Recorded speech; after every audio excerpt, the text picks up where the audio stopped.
everyone, it's me, OneGamer54, back in the video. Today, yes, we're back.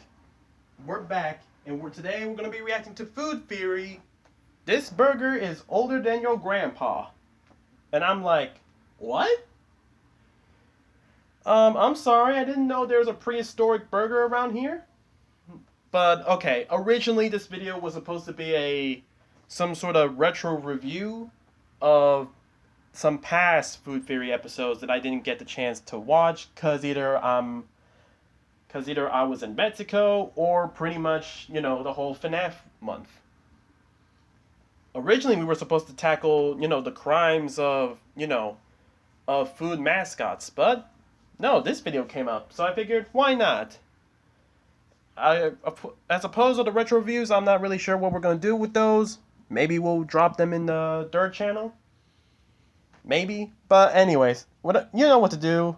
Sit back, relax, let's watch. This burger is over 100 years old, or at least the grease used to cook it is. A burger joint in Memphis claims the grease they used to make their burgers is the exact same one from when they opened their doors in 1912. But I have to ask, really? How is it even possible to still use grease from that long ago? And what's even the point? Today, we're gonna find out if this century-old grease is the real deal, or if they're just being slick to sell some burgers. Okay. Hello, Internet. Welcome to Food Theory, the show with the same great flavor 4 years running. But that's nothing compared to this burger joint that claims to be using the exact same grease to cook their burgers for over 100 years. In Memphis, Tennessee, Dyer's Burgers is famous for the grease that they've been using to cook their burgers since the owner, Elmer Dyer, first opened its doors back in the early 1900s. Now, really? If you're like me, you're probably thinking, ugh. But you might also be thinking, why would anyone choose to use the same grease for a century? Well, it turns out it was completely by accident. When Dyer's Burgers first opened up, they made their burgers with specially seasoned ground beef that would create extra grease when cooked. That was part of their whole shtick. But one night, a cook forgot to change the grease in the pan and ended up cooking burgers in it the next day. Instead of getting a stern talking to from his boss, the mistake was what actually would put Dyer's Burgers on the map, since customers asked for the manager, but only to say that it was the best burger they'd ever had in their life. And Dyer was like, yeah, we totally meant to do that. So rather than throwing out the grease and a cook who forgot to clean the pan, they decided to lean into it to keep customers coming back. And hey, I'm not gonna lie, the boss better give his hat to him. He better tip his hat to you because you put us on the map.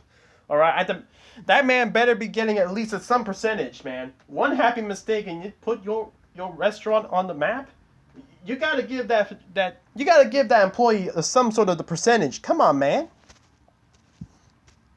Still use the same cooking grease for their burgers today. And yes, you heard that 100% correctly. Same grease, different century. Why has this establishment not been shut down by the FDA for using grease older than both the film and play grease? Well, according to the owners, they make sure it's safe. The grease is seasoned and filtered every day, but it still has the molecules from 1912 in the grease. Same molecules. At least that's what they claim. The molecules? Years of filtering and refreshing it, are the original molecules still present in the grease like they say? It's the ship of Theseus problem. If you're not familiar with the paradox, it's a famous philosophical thought experiment based in Greek mythology. Essentially, a king, Theseus, had a ship that every year was taken on a pilgrimage. Obviously, as the years passed, they would have to do maintenance on the ship and replace any broken or moldy parts. Philosophers, the fun ruiners they are, pose the question, at what point is this ship no longer the original ship? Basically, if you slowly replace or change the parts of something over time until everything has been changed, is it still the same object? Marvel actually used this question in place of a yeah, that's what I'm saying. Visions and WandaVision, one of my favorite showdowns that don't involve punchy boom pals. So we're going to apply the ship of Theseus problem to this grease to hopefully find an answer to two simple questions.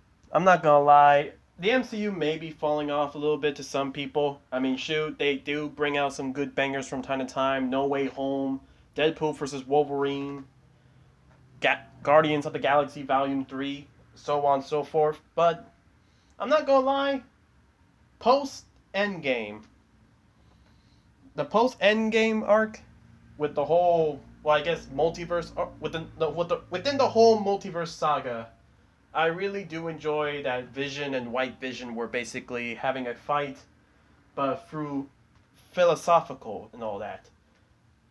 I really do enjoy it, and I'm not gonna lie, it almost made me get Disney Plus to binge watch the Marvel shows. Almost.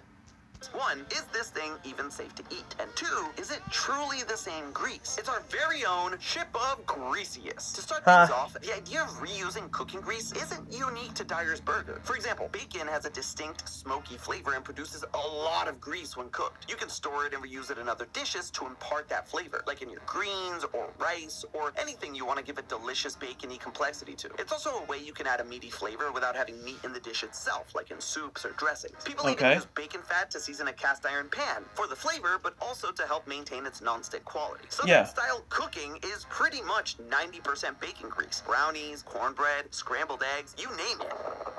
I knew I shouldn't have skipped breakfast before recording this. It's also not just the grease itself. You can Couldn't be even me, season mate. the meat Could not you're be me, cooking to though. help infuse the flavor of the seasoning into the grease. And this is exactly what Dyer's Burgers is doing. Seasoning the burger meat so when it's cooking, it goes into the grease, which is then used to cook more burgers. So patties are basically seasoned twice for a stronger, more defined taste. It's no wonder people love their burgers. There are even historical uses of taking oil or food from another dish and then cooking meals in that same oil. Perpetual stew, also known as forever soup or hunter stew, is a pot where food is cooked, but the pot is never empty. Liquids and ingredients are replenished and added to the pot, allowing you to keep cooking the same food for decades longer than if you didn't replenish the ingredients. This method creates a deep flavor of the food being stewed in the pot and allows the food to remain safe to eat due to the constant cooking. It was super common in medieval Europe where inns would keep a cauldron of stew simmering to make sure guests would always have food and just kind of using whatever ingredients were on hand at the time. And just like perpetual stews can go on and on doing the same thing over and over, it's easy to fall into the same old routine at the gym. Now, I'm someone that loves going to the gym. It's my way to get out of my head I always and move exercise around, which every is morning. definitely needed after hours of research and writing theories. But sometimes the last thing I want to do is have to think about what exercises to do, and that honestly saps motivation like no other. That's why I use the sponsor for today's video. Oh, come on. TrainWell lets you personalize your work. Alright, we're back. So, let's just go back Personal here. expert and $25 off your first month with TrainWell. Traditional Chinese culture uses something called old oil or aged oil, where they keep the remaining oil of a dish to season a wok or to season a stir fry easily. But like a lot of things, this traditional practice has been modified for today's world where health and safety are more of a concern and people like to avoid dysentery whenever possible. So if other traditions have had to modernize, how are Dyer's Burgers able to keep using grease from 1912 and have it not be a health code violation? Can grease even go bad? Well, if left as it is, then the answer is simply yes. There are a number of reasons that can cause grease to go bad or become rancid if you just leave it. So let's look at all these disgusting factors together. No, shall we? I don't The want first it one to. is the most straightforward, I ain't and trying to that lose my is lunch. temperature. Like all other foods, bacteria can grow when left at 40 degrees to 140 degrees Fahrenheit. Keeping in mind room temperature is around 68 to 74 degrees Fahrenheit means leaving the grease out gives bacteria the chance to grow. As they grow, they break down the food molecules, producing byproducts like acids, gases, and other compounds that could be unpleasant or even harmful for us to consume. The next thing that can make grease go bad is the leftover food particles from cooking. Some debris will likely be left in the pan, and these food particles, if left in the grease, will accelerate rancidity as, once again, these are old bits of food that harbor bacteria. But the final issue is if the grease is left out and exposed to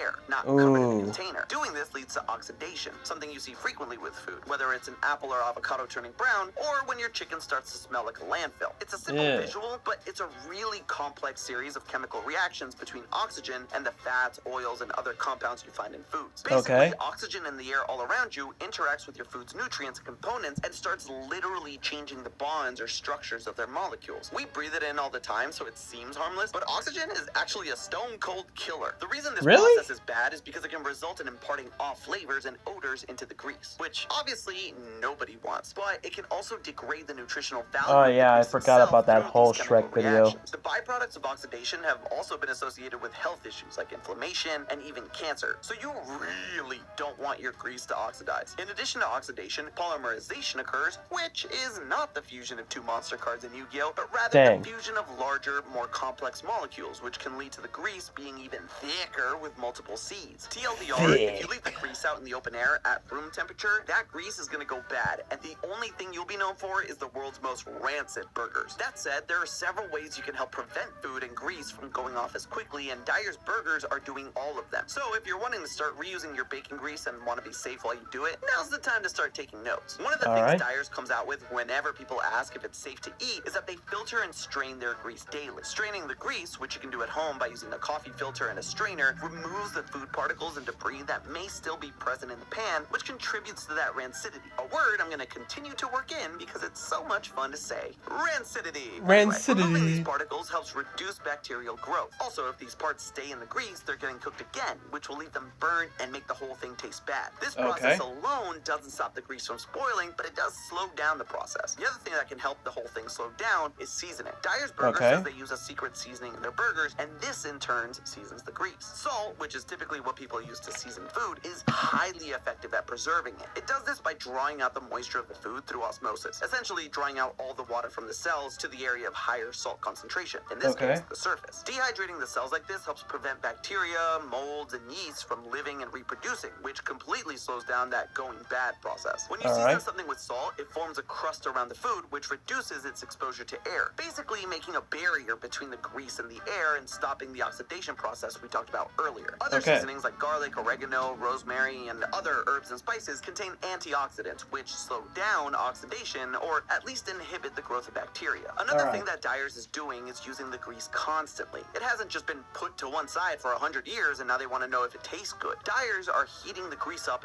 every morning, ready to cook all their famous burgers, meaning they're turning up the heat to well over the point that most harmful bacteria are killed off. All in all, from a safety perspective, it seems to check every box so far. But the final thing that Dyer's does, and the point where a ship of greasiest problem comes into play, my theorists/philosophers, is that they regularly replenish the grease. During my research into this episode, what I wondered the most was how much grease did they start with if they're using it 100 years later? You'd think it would have run out by now, but Dyer's secret seasoning makes their burgers produce even more grease. Grease that keeps perpetually adding to their original one. This kind of works in a similar way to perpetual stew. Any degraded or oxidized components in the old grease become more and more diluted when the new stuff is added. This helps make... Okay, but again, would it still be the same grease? I mean, like, think of it like this. Say, you know, some clumsy worker would, you know, is spilling the grease, you know, to, you know, keep it clean, you know? But what happens if, you know, he got slippy fingers? What happens if, you know, he spilled a little, not the entire thing, but a little bit? That means there are like at least some of the original grease is now on the floor. But, you know, of course, it's just a small mess. You still got at least maybe like 80% of the grease still in the pot, but now you just drop like at least maybe like 10 to 20% of the original grease on the floor. So it's like, what happens if you... And say this doesn't happen the one time. Say it happened like maybe 2 times. So would this actually be the original grease? Like, I want to say, like, it's nearly impossible. You mean to tell me if I leave a water bottle for like, I don't know, say right now I put a water bottle, I bury that water bottle in my backyard, and I'm letting it stay there. And you mean to tell me that I'm going to come back 100 years later, heck, 50 years later, and it's right there? Like, I know some beavers are going to break it. I don't know. I don't know. I'm even confusing myself. Dang.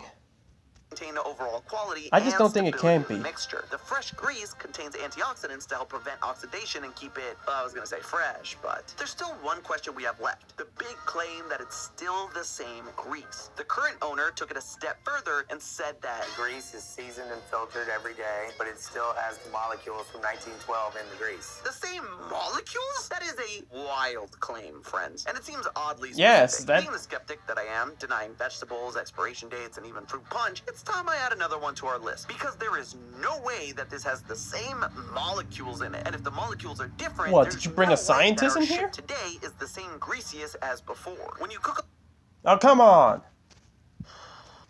When you cook a liquid, especially on There we high go. heat like this grease, one thing is sure to happen: evaporation. Cooking any liquid to its boiling point will result in the molecules changing from liquid to gas and evaporating. That's why if you boil a pot of water, eventually it'll just be empty after the water's turned to gas and said, deuces. And grease Exactly, is no so it different. The can't constant be. heating would mean a good deal of it is evaporating, so you're losing some of those precious molecules. One of the countermeasures I mentioned for safety was straining the grease to filter out any debris, which is good, and you should definitely keep doing that, but you're likely to lose some of the OG grease because it either clings to the debris you're getting rid of, or it just doesn't filter through. And speaking of grease holding on to things, the burgers that are being cooked are, of course, absorbing some of it. That's the entire concept of this burger joint. That burger tastes amazing because they're using 100-year-old grease. It's holding on to that flavor, so that means some of the grease is being taken away every time they serve a burger. But if we wanted to get really scientific up in here, Dyer's is using the word molecules after all, there would be a huge amount of molecular turnover during cooking. The fat molecules are breaking down and reforming constantly in the pan,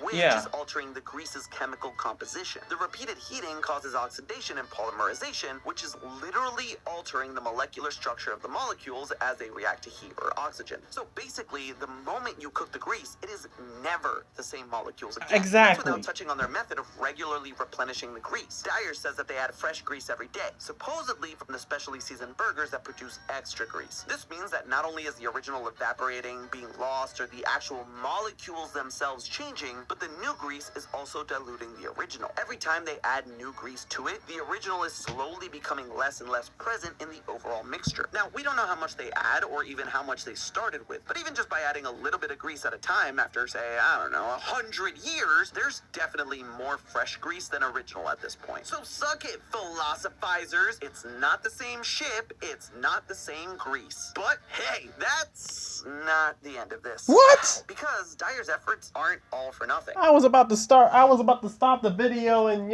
do my farewells and all that, because so far it was an interesting video, but no, you mean to tell me that we're still going? Damn, I'm talking like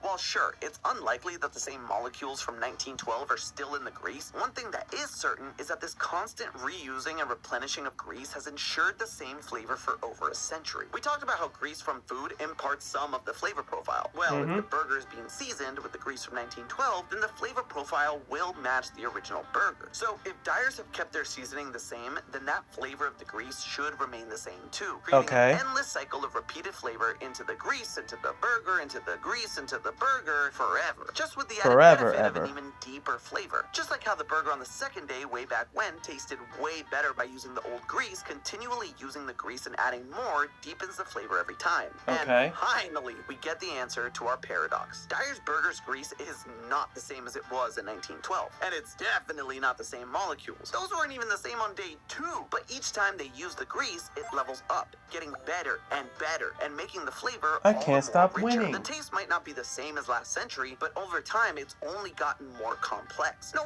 wonder people ask for the entire burger to be cooked in the grease, bun and all. So there you have it, philosopherists. If you want to take a page out of Dyer's book and save your grease to take your cooking to the next level, make sure you're taking the same steps as them to keep it safe. And as for our philosophical question, there is absolutely nothing from the old ship of Greasius that remains. All that's left is the soul of the grease, the flavor. And at the end of the day, if everything's changed but it still gets you to your destination of Flavor Town, that's all that really matters. But hey, that's just a theory. A food theory.